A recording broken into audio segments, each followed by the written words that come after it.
Good morning student. हमने कर लिया था इफेक्ट ऑफ ग्रीन रिवोल्यूशन मतलब हरित क्रांति के प्रभाव।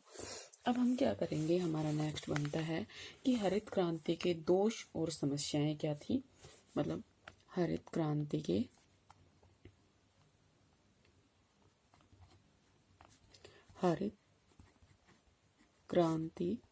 के दोष या समस्याएं।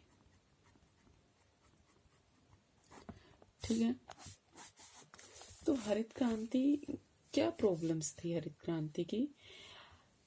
इसमें कोई डाउट नहीं है कि हरित क्रांति जो है उसने जो भारतीय कृषि की अर्थव्यवस्था है उसके लिए एक माइलस्टोन का काम किया, उसने मील के पत्थर का काम किया। लेकिन कुछ भूगोलवेत्ता थे, उन्होंने माना कि जैसे परिणाम हरित क्रांति से मिलने चाहिए थे वो नहीं मिल पाए। ठीक है, जैसे पक्ष और विपक्ष होता है ना एक चीज का, तो वही था कि इसके पक्ष में तो हमने पढ़ लिया कि भाई ये इससे फायदा हुआ, ये इसके प्रभाव पड़े, ये इससे हमारी अर्थव्यवस्था। लेकिन विपक्ष में भी कुछ थे। सबसे पहला था कि गिनी चुनी फसलें। ठीक है, क्या था? गिनी चुनी फसलें। मतलब ये कि जो हरित क्रांति थी इसने जो मतलब एरिया कवर किया था वो कुछ फ्यू क्रॉप्स ही थी। जैसे इसने 5 मेन फसलें थी, कौन कौन सी? वीट, गेहूं, चावल, ज्वार, बाजरा और गन्ना। ठीक है, बाकी जो फसलें थी उनके मामले में देखिए, गेहूं था, चावल था, ज्वार था, बाजरा था और मक्का था, सॉरी गन्ना नहीं था। ठीक है, इनके अलावा इसका और किसी भी फसल पर प्रभाव नहीं पड़ा। और अगर मेनली देखा जाए तो इसका सिर्फ और सिर्फ किस पर था? गेहूं पर था। जबकि बहुत सारी व्यापारिक फसलें हैं हमारे पास, जैसे गन्ना है, कपास है, पटसन है, चाय है। इन सब ये जो फसलें थी ये क्या रही? हरित क्रांति की जो प्रभाव है उससे क्या रही? वंचित रही। माना जाता है कि अगर हरित क्रांति से इन फसलों पर भी कुछ मतलब किया जाता है, इन फसलों के लिए भी, तो हो सकता है ये जो वाणिज्यिक फसलें थी, जो हमारे पास व्यापारिक जो फसलें थी, इनके उत्पादन में भी वृद्धि होती और भारत जो है वो आर्थिक दृष्टि से मजबूत होता। ठीक है, और इससे एक नुकसान हमें और हुआ था कि जो हमारे दाल है, हम क्या करते थे पहले, जैसे इस इलाके में जहां पर जैसे गेहूं, जैसे पंजाब और हरियाणा के इलाका ही ले लेते हैं हम, यहाँ पर क्या होता था, पहले चना उगाया जाता था। ठीक है, तो अब जब हरित क्रांति आई तो यहाँ जो बहुत सारा हिस्सा था वहां पर क्या उगाया जाने लगा? गेहूं और चावल। तो वो जो हमारा दालों के लिए जो उत्पादन था, जो दालों का जो उत्पादन क्षेत्र था, उसमें क्या आई? हमारी कमी आई। जहां पहले दालें बोई जाती थी वहां अब क्या किया जाने लगा? गेहूं बोया जाने लगा। ठीक है, तो एक तो ये इससे नुकसान हुआ था। दूसरा क्या हुआ? सीमित प्रदेश। मतलब ये कि जो हरित क्रांति थी वो से केवल कुछ राज्यों में ही, कुछ प्रदेशों तक ही सीमित थी। ठीक है, इसका अगर देखा जाए तो सिर्फ 40%, भारत का जो 40% हिस्सा है उस पर ही इसका प्रभाव पड़ा। बाकी जो 60% हिस्सा था वो इसके प्रभाव से क्या रह गया? अछूता रह गया, मतलब वंचित रह गया। ठीक है, इसका ये जो प्रभाव था वो भी सभी राज्यों में एक समान नहीं दिखाई जाए। जो ये 40% जो प्रभाव पड़ा था ये भी पंजाब, हरियाणा, महाराष्ट्र और तमिलनाडु, इन 4 राज्यों में हरित क्रांति का प्रभाव क्या रहा? अच्छा रहा। लेकिन अगर उत्तर प्रदेश के अलावा और भी बहुत सारे क्षेत्र थे, मध्य प्रदेश, छत्तीसगढ़, उड़ीसा और शुष्क क्षेत्रों की बात करें तो हरित क्रांति ने वहां पर कोई ज्यादा बढ़िया काम नहीं किया, कोई ज्यादा अच्छा गुल नहीं खिला पाई। ठीक है, तो ये क्या था कि वो कुछ सीमित प्रदेशों तक ही सीमित थी। थर्ड आता है आर्थिक असमानता में वृद्धि। क्या? आर्थिक असमानता में वृद्धि। इससे क्या होता है? Increase in economic inequalities. इससे क्या हुआ? जो हरित क्रांति का प्रभाव था वो देश के केवल गिने चुने हिस्से, जहां पर सिंचाई की फैसिलिटी थी वहां पड़ा। ठीक है, जहां खेती पहले से ही उन्नत अवस्था में थी क्योंकि भाई वहां पर सिंचाई गंगा इंदिरा गांधी नहर आने के बाद वो क्या हुआ था, वो पहले से ही सिंचाई अवस्था में थी और वहां पर खेती अच्छे से की जाने लगी थी। लेकिन कृषि की दृष्टि से जो पिछड़े हुए देश क्षेत्र थे उनमें कोई ज्यादा अच्छा बदलाव नहीं दिखाई दिया। ठीक है। और इससे क्या हुआ, जो क्षेत्रीय आर्थिक असमानता थी उसमें क्या हुई, वृद्धि हुई। हरित क्रांति ने जो गेहूं उगाने वाले क्षेत्र थे, पंजाब, हरियाणा और पश्चिमी उत्तर प्रदेश, इनको तो क्या कर दिया, अधिक समृद्ध बना दिया। लेकिन अन्य भागों में जहां गेहूं के अतिरिक्त और फसलें उगाई जाती थी, वहां क्या हुआ, वो जो किसान थे वहां के, वो अपने उनकी जो इकोनॉमिक दशा थी, जो बहुत ही बदहाल थी, वो उस दशा से बाहर नहीं निकल पाए। ठीक है। तो मतलब इसने सिर्फ और सिर्फ किस पर असर डाला था, ज्यादा से ज्यादा गेहूं पर डाला था।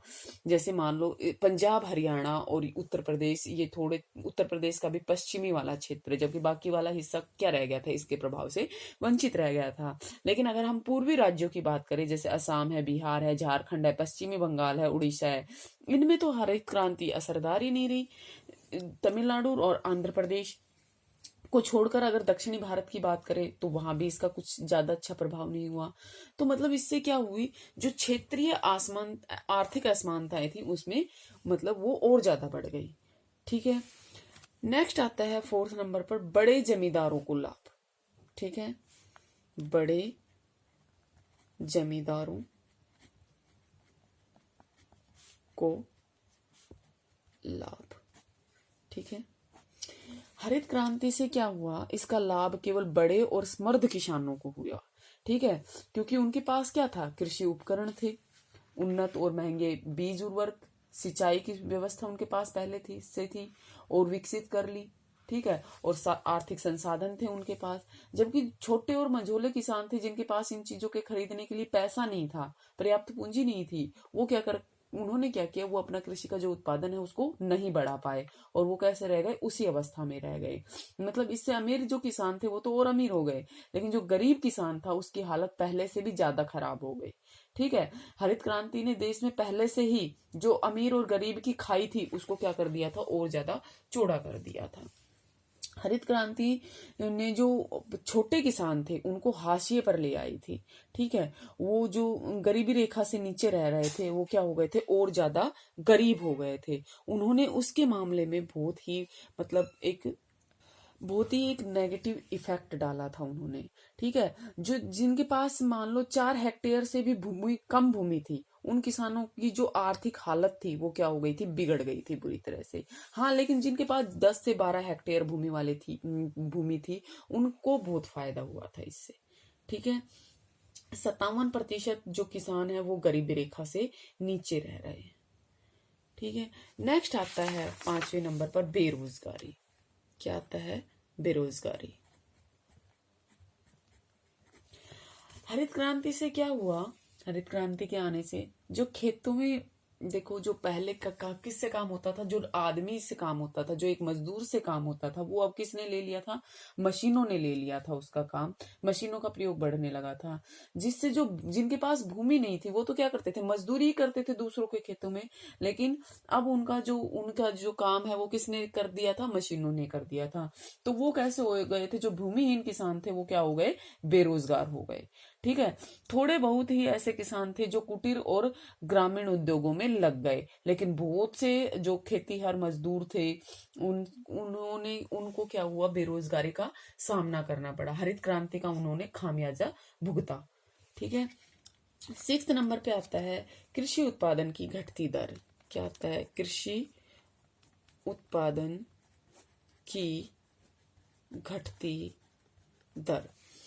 अब देखो, हरित क्रांति से एक उम्मीद बंधी कि क्या हो सकता है कि देश में कृषि उत्पादन में वृद्धि बढ़ेगी, मगर ऐसा नहीं हुआ। क्यों नहीं हुआ, क्योंकि जब 1949, 50 और 64 और 65 इनके बीच में तो क्या हुआ, खाद्यान्नों के उत्पादन में वृद्धि थी, जो कितनी रही, वो 2.8% रही। जबकि 1970, 71, 1980, 81 के दौरान ये कितनी हो गई, घटकर 2.5% हो गई। इसी प्रकार 1980-81 से 90-91 की जो अवधि थी उसमें ये 2.86% थी, जो 1990-91 से 97-98 की दर में फिर से कम होकर क्या हो गई, 1.7% रह गई। मतलब कृषि की जो उत्पादन दर थी वो घट गई थी। इसका मतलब उल्टा प्रभाव भी पड़ा।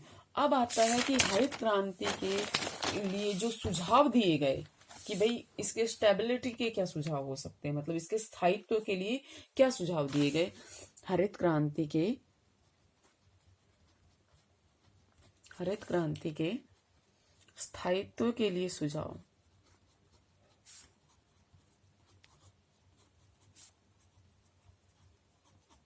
ये तो अभी हमने क्या पढ़ा, दोष पढ़े उसके, ठीक है, क्या क्या हमें नुकसान हुआ।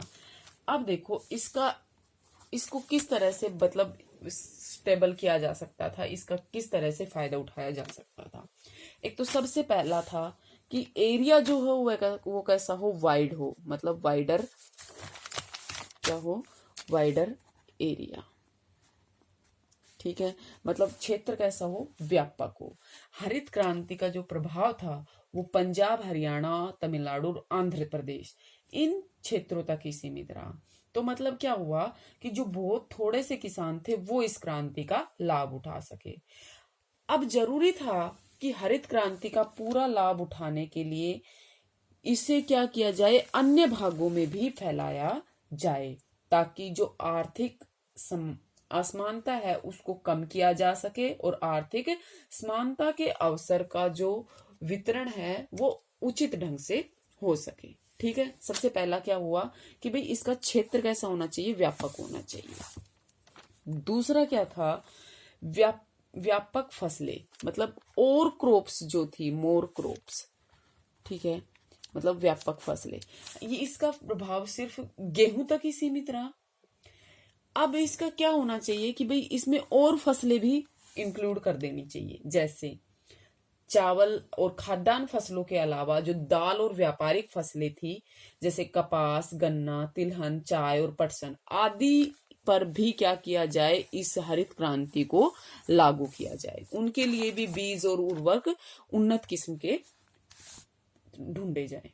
ठीक है, तीसरा था कि जो सिंचित क्षेत्र है उसका विस्तार हो, एक्सटेंशन ऑफ इरिगेटेड एरिया, क्या हो, सिंचित क्षेत्र का विस्तार।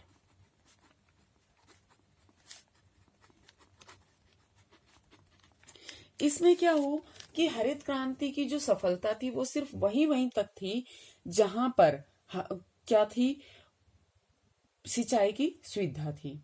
ठीक है, और हरित क्रांति की जो सफलता है वो सिंचित क्षेत्र के विस्तार पर ही निर्भर करती है। क्यों? क्योंकि अधिक उपज देने वाले जो बीज होते हैं उनके प्रयोग के लिए सिंचाई बहुत ज्यादा जरूरी होती है। तो अब जरूरी था कि देश में बड़े पैमाने पर जो सिंचाई की योजनाएं हैं, जो छोटी योजनाएं हैं, जैसे ट्यूबवेल वगैरह है, कुएं हैं, तालाब है, इनका विकास किया जाए। देश का जो आधे से अधिक सिंचाई क्षेत्र है उनके लिए इन छोटी योजनाओं को क्या किया जाए, इन छोटी योजनाओं को विकसित किया जाए। क्यों? क्योंकि आधे से जो अधिक सिंचित क्षेत्र है वो इन छोटी योजनाओं पर ही निर्भर करता है, इसलिए इनका विकास किया जाना बहुत जरूरी था। फोर्थ नंबर पर आता है कि special attention to small farmers, मतलब छोटे किसानों पर भी क्या दिया जाए, ध्यान। क्या दिया जाए? छोटे किसानों पर ध्यान। मैंने बताया कि ये कहाँ तक सीमित थी, सिर्फ बड़े जो किसान थे उनके लिए ये क्या थी, लाभदायक थी, लेकिन जो छोटे किसान थे वो तो कैसे हो गए थे, और गरीब हो गए थे। और देश में 85% जो किसान है वो कैसे हैं, छोटे किसान हैं। ठीक है, उन्हें हरित क्रांति से कोई विशेष फायदा, बहुत जो छोटे किसान थे उनको तो इसका नुकसान ही हुआ था। ठीक है, क्या हुआ, मैंने बताया ना कि छोटे किसानों को तो इससे नुकसान ही हुआ था। तो इसलिए क्या जरूरी था कि जो छोटे किसान हैं उनकी दशा को सुधारने के लिए हरित क्रांति का जो प्रभाव है उसके क्षेत्र में सुधार लाने बहुत जरूरी थे। तो क्या क्या सुधार किए जा सकते थे? पहला तो भूमि जो सुधार थे उनको क्या किया जाए, दृढ़ता से लागू किया जाए। ठीक है, और उनको किस में बांटा जाए, जो अतिरिक्त भूमि बच जाती है उनको छोटे किसानों में बांटा जाए। दूसरा क्या हो सकता था, छोटे किसानों को भी बीज, खाद और कृषि उपकरण खरीदने के लिए कम कम ब्याज और आसान जो शर्त होती थी उस पर ऋण उपलब्ध करवाया जाए। और क्या हो सकता था, छोटे किसानों पर जो बड़े और महंगे कृषि के यंत्र थे उन पर किराए पर उपलब्ध कराया जाए उनको। ठीक है। और क्या हो सकता था, छोटे किसानों का जो फसल बीमा योजना है उसके अंतर्गत अनिवार्य रूप से लाया जाए। ठीक है। 5वें नंबर पर आता है बहुफसली प्रणाली। क्या आता है, बहुफसली प्रणाली मतलब मल्टीपल क्रॉपिंग। हरित क्रांति का जो स्थायी प्रभाव थे उसके लिए आवश्यक था कि जो सिंचित क्षेत्र है उसका समुचित प्रयोग किया जाए। इसके लिए क्या जरूरी था कि एक खेत में एक साथ में कई फसलें उगाई जानी चाहिए। इससे न केवल कृषि का उत्पादन बढ़ेगा बल्कि जो बेरोजगारी की बढ़ती समस्या थी उस पर भी क्या लगेगी, रोक लगेगी। ठीक है। नेक्स्ट आता है 6 नंबर पर एकीकृत फार्म नीति मतलब इंटीग्रेटेड फार्म पॉलिसी। एकीकृत फार्म नीति, इसमें क्या है कि हरित क्रांति को सफल और स्थायी बनाए रखने के लिए जो एकीकृत फार्म नीति थी वो अपनाई जानी चाहिए। इस नीति के अंतर्गत क्या आता है, जो किसान होते हैं उनको रासायनिक उर्वरक, उन्नत बीज, कीटनाशक दवाइयां और कृषि यंत्र ये सब क्या था, उचित मूल्य पर उपलब्ध कराए जाएं। इससे छोटे और जो गरीब किसान है वो भी, उनको भी लाभ मिल सकेगा। ठीक है। नेक्स्ट आता है 7 नंबर पे नई कृषि नीति में संशोधन। क्या है, नई कृषि नीति में संशोधन।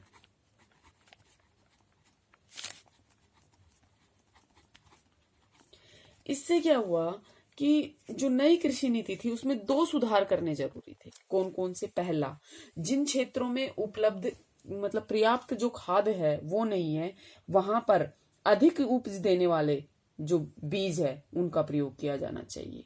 ठीक है। इससे क्या होगी, उपज में वृद्धि होगी। दूसरा क्या किया जाना चाहिए, जो रासायनिक खाद है उसके उत्पादन के लिए खनिज तेल पर जो आधारित तकनीक है उसके स्थान पर कोयले पर आधारित तकनीक को बढ़ावा दिया जाना चाहिए। क्यों?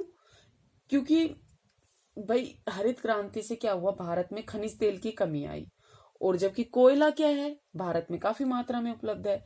इससे जो खाद है वो भी सस्ती बनेगी और जो छोटा किसान है वो भी इसका प्रयोग आसानी से कर पाएगा। ठीक है। गोबर और कंपोस्ट जो खाद है उसके प्रयोग को भी बढ़ावा दिया जाना चाहिए। ठीक है। नेक्स्ट है संस्थागत सुधार। क्या है, संस्थागत सुधार। इसमें क्या किया जाना चाहिए कि जो हरित क्रांति की सफलता है वो केवल तकनीकी सुधारों पर ही सफल नहीं होनी चाहिए, उसे संस्थागत सुधारों को भी उतना ही महत्व देना चाहिए। जैसे कृषि भूमि से जो देश भर में है वो नवीनतम रिकॉर्ड बनाए जाए। ठीक है। दूसरा, जोत का जो उच्चतम सीमा है उसको तय करने के बाद जो शेष भूमि बच जाती है उसको किसे दे देना चाहिए, जो भूमिहीन किसान है या जो छोटे किसान है उनमें बांट देना चाहिए। तीसरा, जो छोटे किसान है वो और जो काश्तकार है उनकी हितों की समुचित व्यवस्था हो। नेक्स्ट और क्या हो सकता है कि जोतों के और आगे विभाजन को रोका जाए, मतलब जैसे हम बांट देते हैं ना खेत को और छोटा, ये रोकना। चकबंदी की जो प्रक्रिया है उसको और जो राज्य हैं जो बच गए थे उनमें भी शीघ्र से शीघ्र लागू किया जाए। तो ये क्या थे, हरित क्रांति के लिए कुछ सुझाव थे। ठीक है, ताकि हरित क्रांति को क्या सफल बनाया जा सके। ठीक है, थैंक यू।